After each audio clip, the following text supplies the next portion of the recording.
What's going on, YouTube? This is 207 Sledneck here, just doing a video. I had a guy ask what tools I like to use, to build ARs. And none of these tools, you don't need all these tools to build an AR, of course, You can use a 2x4 and minimal tools, to build an AR, but it's going to take you 5 hours compared to hour and a half with the right tools. So this is just a little video of what I like to use. And first we'll start out here. You're going to want a good vise, Now this vise here is Wilton 4.5 pound vise. Works real well. It's a small vise, but it's perfect. Alright, now we got the DPMS receiver blocks. This is your upper receiver block. And here you got your lower receiver block. Most of you know how this works. If not, this lower one goes in your receiver here, mounts right here in your vise. This one here mounts in your vise, and you can lock into your pivot pin slots. You can lock your upper in. Alright. Next, you need a hammer.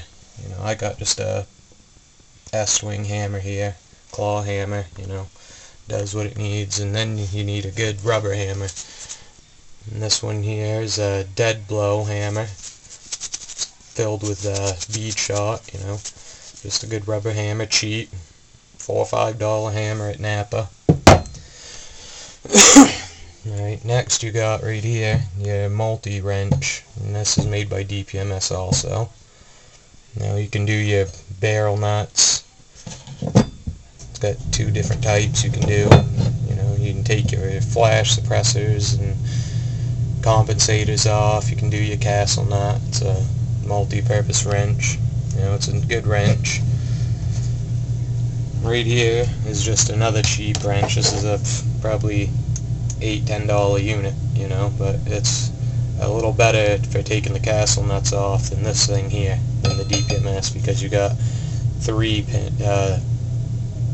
ears on it here instead of 1. It's just a little sturdier, but it's still, if you got to watch out how you do it, because you'll mess shit up if you don't do it right.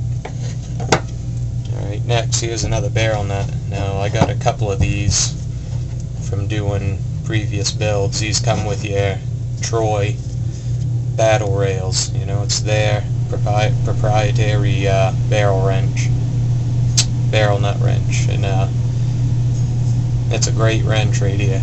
Works real good. Next thing, you're going to want punches. Alright, now I like to have a good 1/8" straight punch. This one I use mostly on just like your trigger group pins, assembly pins, Then you're going to want some roll pin starter punches. Now these, in case your starter punch, your roll pins, and you can start them very well. There's no slipping off your punch, marring up your receivers. They're real nice. Next here are your regular roll pin punches. They have your little nipple on the end. They seat on the roll pin pretty firmly. And they're great tool to have, these right here. And these come from Brownells. They're reasonably priced, so. Another good tool to have is right here. This is your bolt pin, your bolt catch pin punch. And as you can see, it's materials milled off the side, so you don't mar up your receiver doing your bolt catch pin.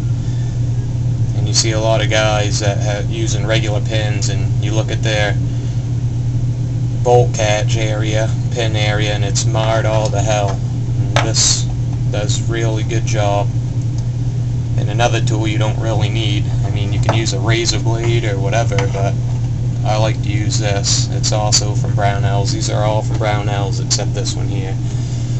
And this right here is your pivot pin D10 installation tool. And Another thing, real great tool, real easy to use. It's reasonably priced, you know. It's an awesome tool from Brownells. Next thing you need, most definitely, is a torque wrench. Foot-pound torque wrench, you know. This one here goes from like 120 pounds up to, I think 150 or something like that, 180 pounds. But this torque wrench here is from Napa. It's a Evercraft $45 torque wrench. Good quality for the price, works real good.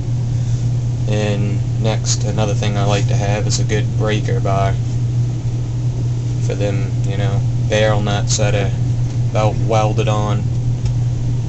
So that pretty much wraps it up for the tools I use to make building an AR that much easier. And of course, you got your, I like to use, you know, some lith grease, you know, just some white lithium grease, and of course you got your high temp, high strength thread locker and your medium strength thread locker, and 3-in-1 oil. I like to use this on some things once in a while too. But other than that, man, that's it.